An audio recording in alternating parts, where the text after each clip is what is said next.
चांदनी रात की शांति थी। उज्जैन के महल में हवा धीमी और ठंडी चल रही थी। राजा विक्रमादित्य सिंहासन पर बैठे थे।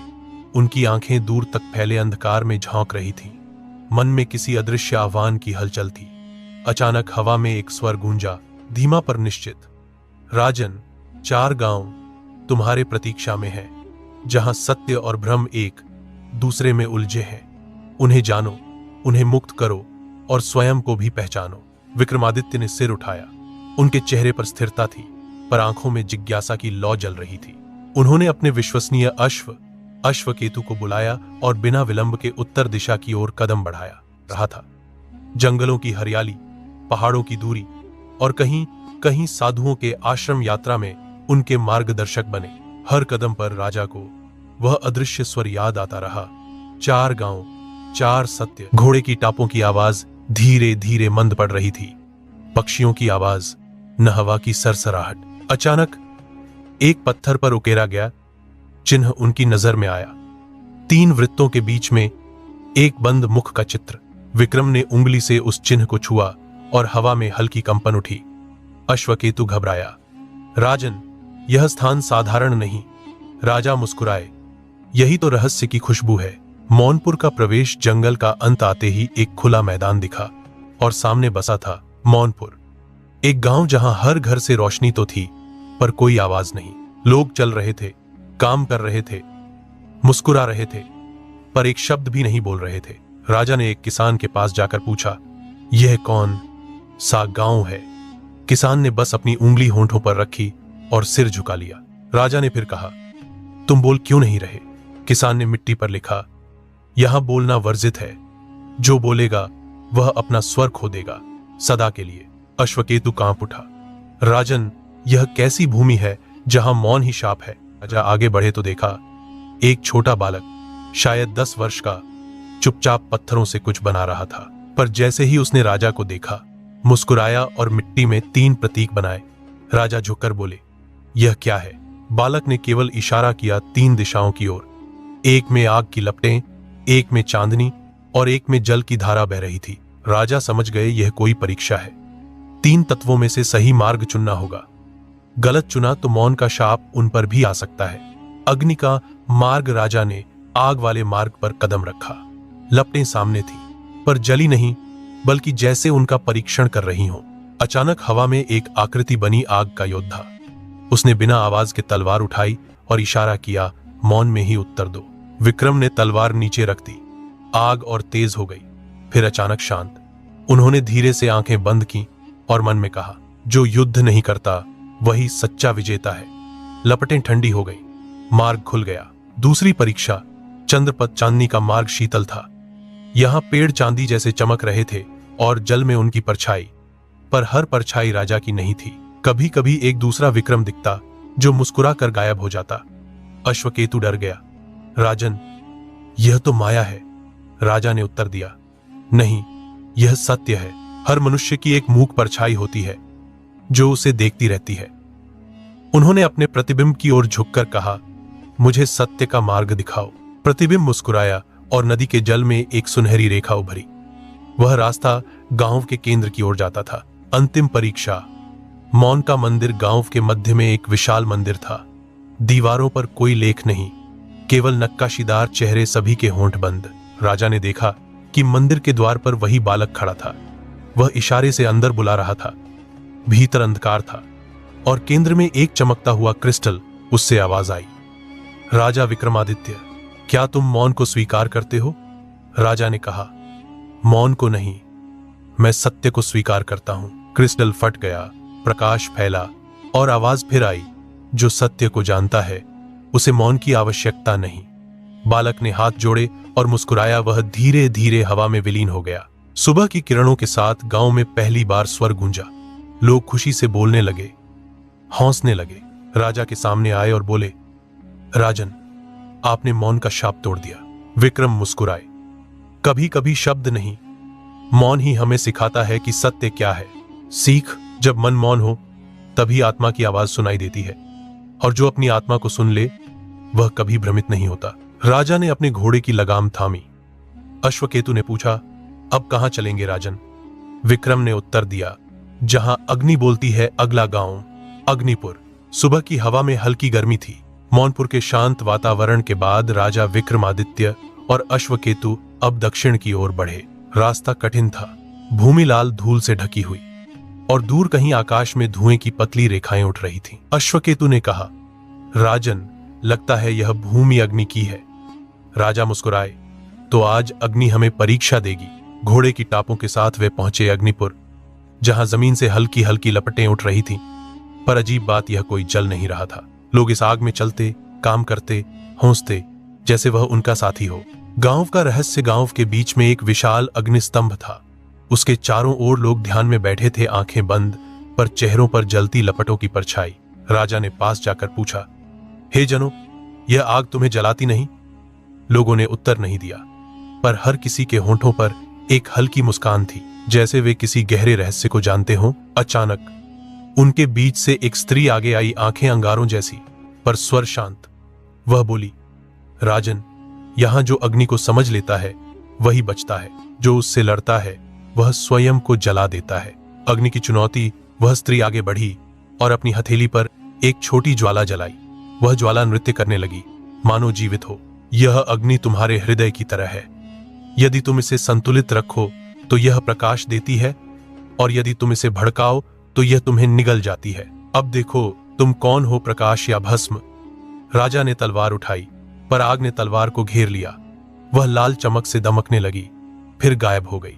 राजा ने समझा, यहां कोई साधारण युद्ध नहीं होगा। अचानक चारों ओर से लपटें उठी, आसमान लाल हो गया।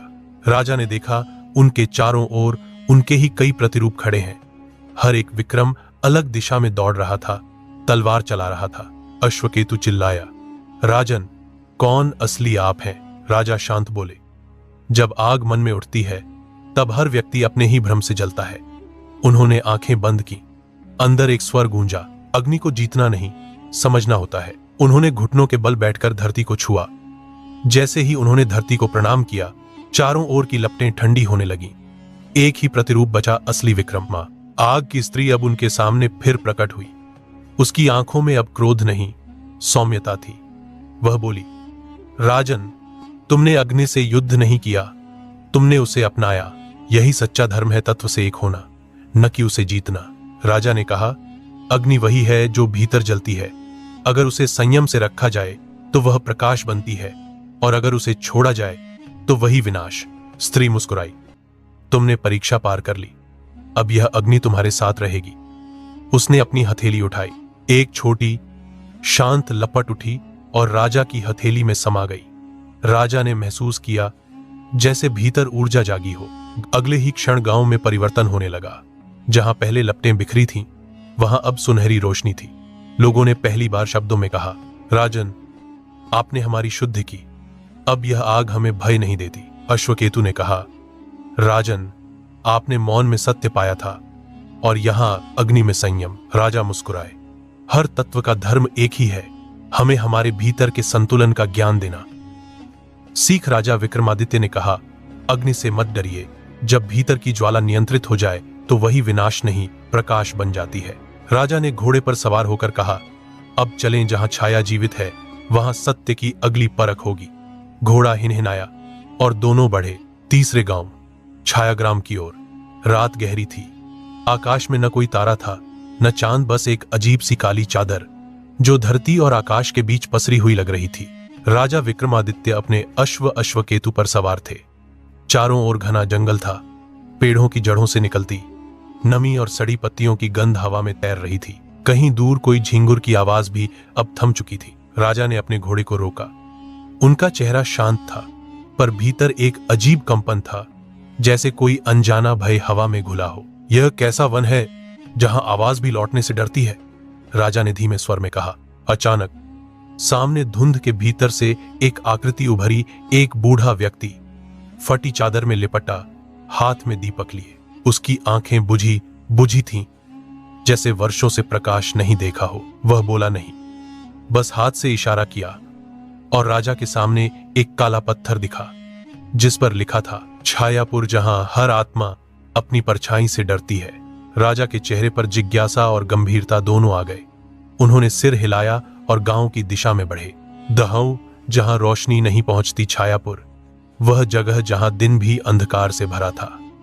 घरों की दीवारें काली थीं, गलियां धुंध में डूबी थीं।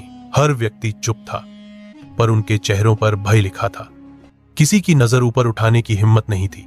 राजा ने देखा लोग अपने ही घरों के भीतर छाया से बचते हुए काम कर रहे थे। कोई दीवार पर रोशनी डालने की कोशिश करता, पर जैसे ही दीपक जलता, दीवार पर उभरती परछाई कांपने लगती, मानो जीवित हो। एक वृद्धा पास से गुजरी, उसके हाथ में तांबे का कटोरा था, आंखें डर से झुकी हुई। राजा ने कहा, माता, यह कैसा गांव है जहां लोग अपने ही साय से भयभीत हैं। वृद्धा कांप गई, पर कुछ नहीं बोली, बस जमीन पर उंगली से शब्द उकेर दिए, यहां छाया जीवित है महाराज। राजा ने माथे पर बल दिया, छाया जीवित। वृद्धा ने सिर हिलाया, फिर धुंध में खो गई। मंदिर की दीवार पर छाया का नृत्य। राजा गांव के मध्य पहुंचे। वहां एक पुराना शिव मंदिर था, पर न दीपक न घंटी, बस दीवारों पर अनगिनत परछाइयां थीं। कुछ आदमी की, कुछ पशु की, कुछ तो विकृत आकृतियों की। उन्होंने एक दीवार पर हाथ रखा। दीवार ठंडी नहीं थी, गर्म थी, जैसे किसी जीव की त्वचा। अचानक एक फुसफुसाहट सुनाई दी, राजा विक्रमादित्य। राजा पीछे मुड़े, कोई नहीं। फिर वही आवाज, पर अब गहरी और डरावनी, तुम प्रकाश के राजा हो, तो अंधकार की परीक्षा कौन लेगा। दीवार की छाया धीरे धीरे उठने लगी और राजा के सामने एक मानव आकृति बनने लगी, बिल्कुल वैसी जैसी राजा स्वयं थे। राजा ने तलवार संभाली, पर वह छाया भी वैसा ही कर रही थी। कौन हो तुम? राजा गरजे। छाया हंसी, मैं वही जो तुम छिपाना चाहते हो। तुम्हारा भय, तुम्हारा क्रोध, तुम्हारा अभिमान, मैं तुम्हारी छाया हूं। छाया का युद्ध। विक्रमादित्य की तलवार में चांदनी की हल्की चमक थी, पर सामने खड़ी छाया उसी की तरह हिल रही थी। हर चाल, हर सांस, हर कदम एक जैसा। तू कौन है जो मेरे मन को पढ़ लेता है? राजा ने गरजते हुए पूछा। छाया मुस्कुराई, मैं तू ही हूं, बस तेरे भीतर छिपा अंधकार। तूने राज किया है प्रकाश पर, अब तुझे राज करना होगा अपने डर पर। राजा आगे बढ़े, तलवार उठाई, पर जैसे ही उन्होंने वार किया, छाया गायब हो गई और पीछे से आकर उन्हीं पर प्रहार किया।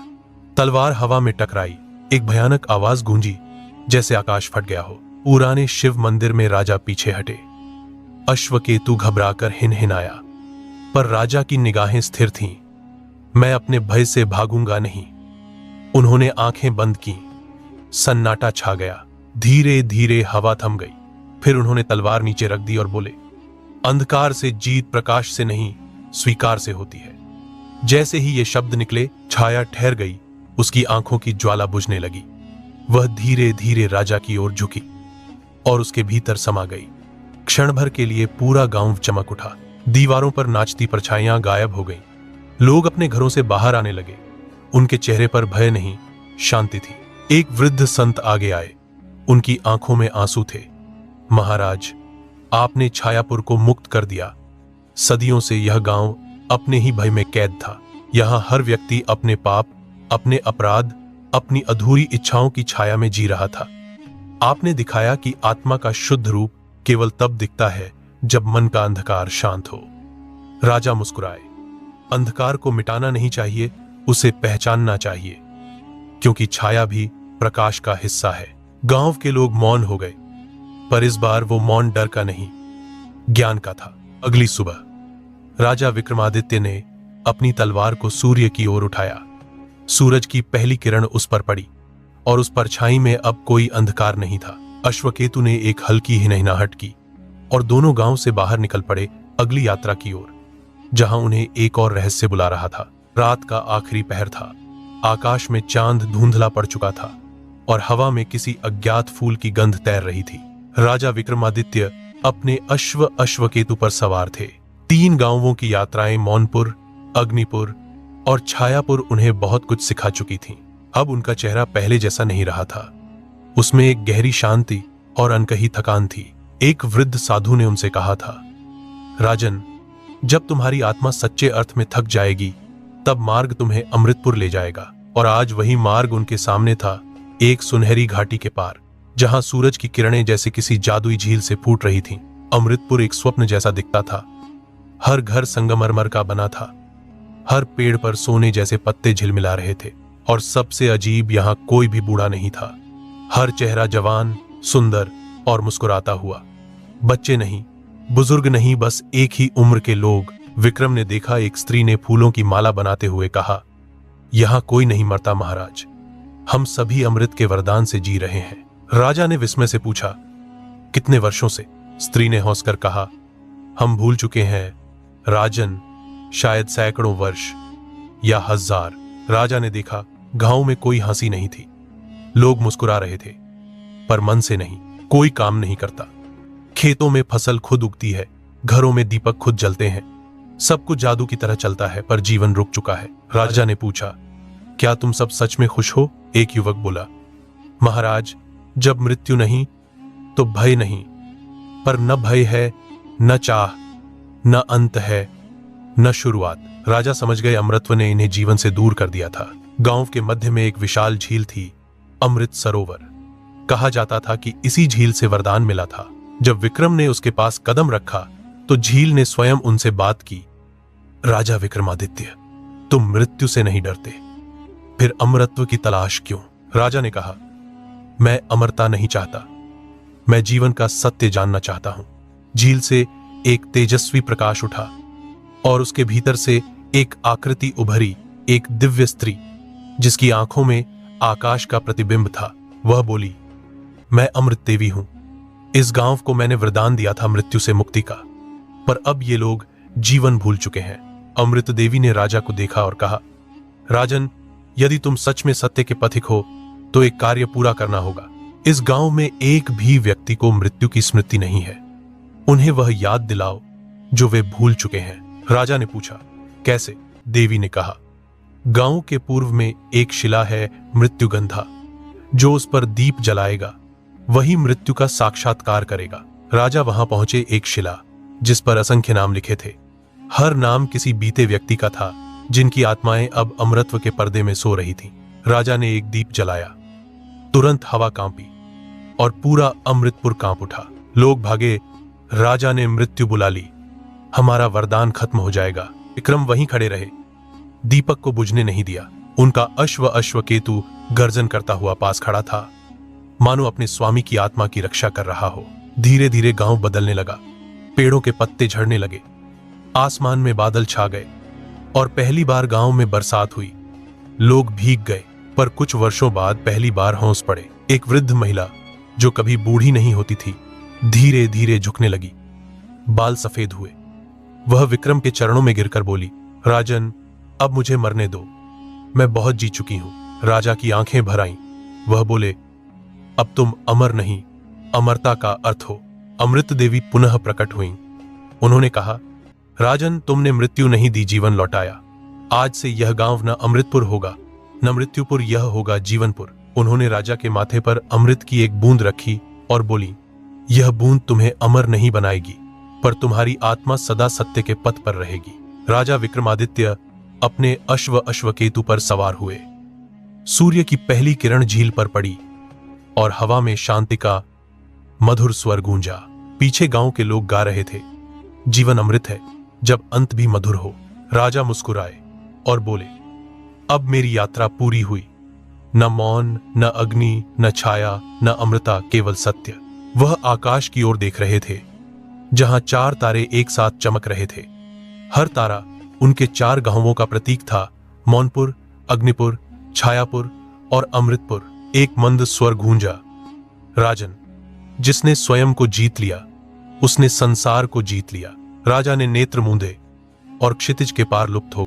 अगर आपको राजा विक्रमादित्य की रहस्यमय यात्रा पसंद आई हो तो लाइक, सब्सक्राइब और कमेंट जरूर करें। आपका एक लाइक मुझे ऐसी कथा और आत्माओं तक पहुंचाने की शक्ति देता है। जय विक्रमादित्य।